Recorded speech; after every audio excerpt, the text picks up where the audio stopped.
Hey guys, welcome back. Today I'm going to be painting up some more Sylvaneth models for my AOS army. And I'm going to be using the same double slap chop technique, using complementary colours, to create some quick and easy eye-catching models.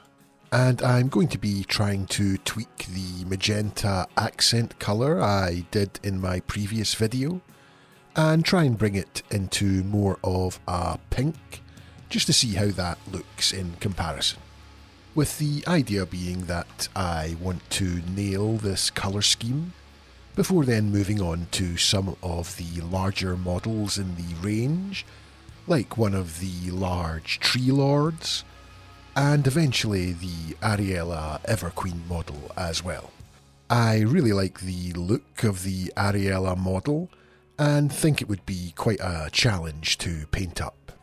But getting back to today's video, I'm going to be painting up a group of Dryads, and also an Arch Revenant as well.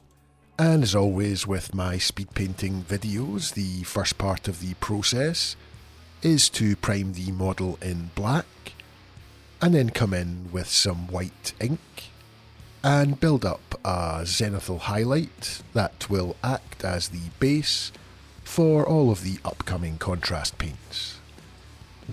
And don't worry if you don't have an airbrush, as this step can easily be performed with a dry brush as well. I've done this plenty of times before in my previous videos, so if you don't want or have an airbrush, then just use a dry brush and you should be good. And once the zenithal highlight had been applied to all of the models, it was then time to come in and apply the speed paints. And I firstly go in with some Vallejo Express Mummy White, and use this to paint in all of the skin on the model. And I do this part first as it's the most recessed part of the model, and by painting this part first, it makes it easier to clean up any misplaced brush strokes. And from there I'm going to move on to some Vallejo Express Muddy Ground, and use this to paint in all of the wooden armour, which is around 70% of the models. And if you don't have the Vallejo Express Muddy Ground, then you can just use any dark contrast paint. Just make sure that it is dark though, as I am going to be applying a second slap chop layer with a lighter brown, and using a dark brown here will allow that contrast in the second step.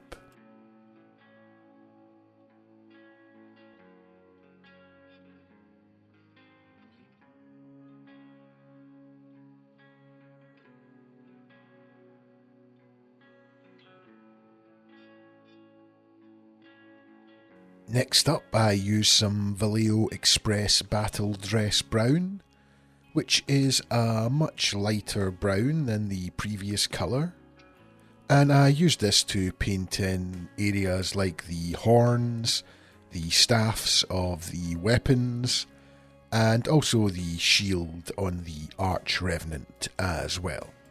And incidentally, this is going to be the colour that I use to highlight up the previous dark brown colour, and by using the same colour as a base coat and as a highlight as well, it's going to help to tie in all of the areas of the model.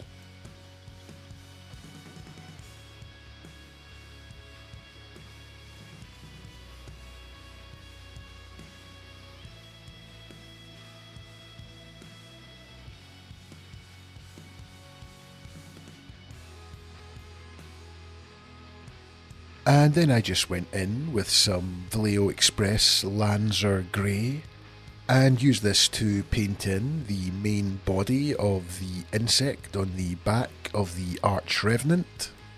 And this kind of dark muted green colour really blends in nicely with the muted browns of the rest of the wooden areas, without being overly contrasting and drawing the attention away from the rest of the model.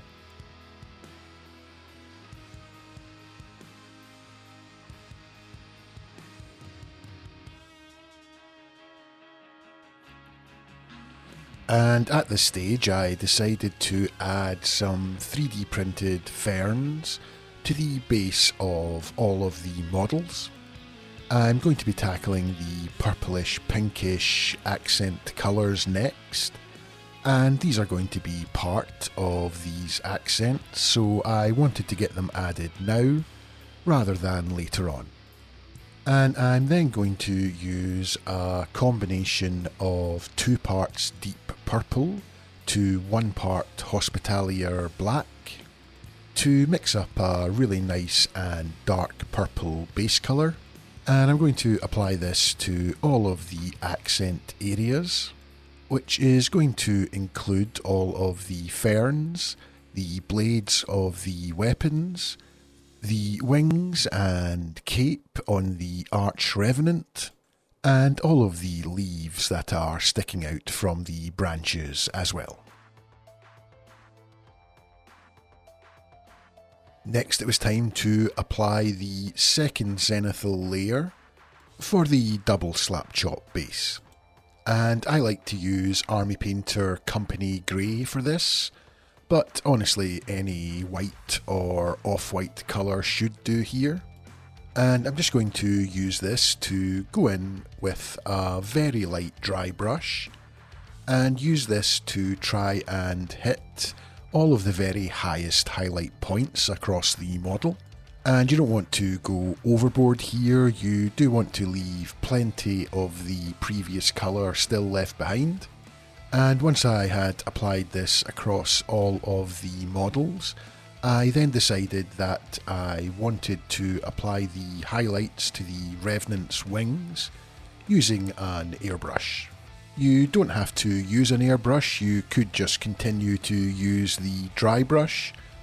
I just wanted to get a slightly smoother result on these areas.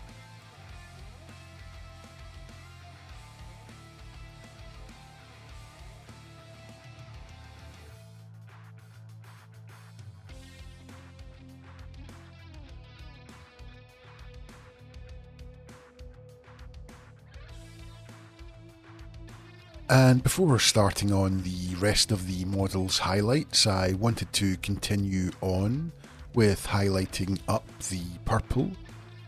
Firstly by using some Vallejo Express Cardinal Purple, which is a much more reddish magenta colour. And I'm just going to apply this all over the purple areas, which should give all of these areas a much more reddish tint.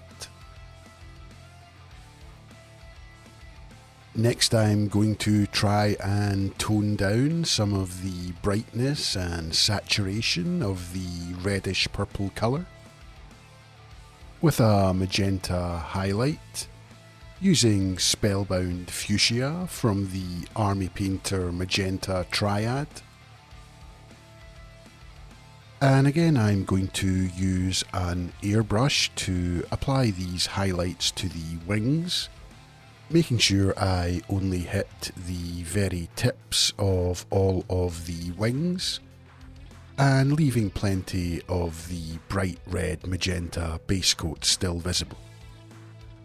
And then I'll just use the same colour with a dry brush to hit all of the rest of the magenta areas, like the ferns and the tips of the weapons, and then just use a fine brush to hit all of the very tips of the leaves as well.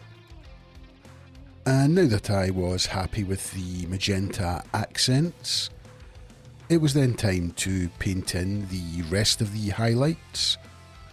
Firstly using Vallejo Express Battle Dress Brown to paint in the highlights for all of the wooden armour, which was the lighter brown colour that I used to base coat all of the horns and handles of the weapons. And again this helps to tie all the colours together. And for the highlights of the horns and the staffs of the weapons, I used Vallejo Express Mummy White, which was the same colour I used to base coat the skin. Again, a deliberate choice to try and make the model more cohesive. And to highlight the body of the insect, I went in with some Vallejo Express Khaki Drill, which is just a yellowish ochre colour, which blends in nicely with the rest of the muted colours on the body.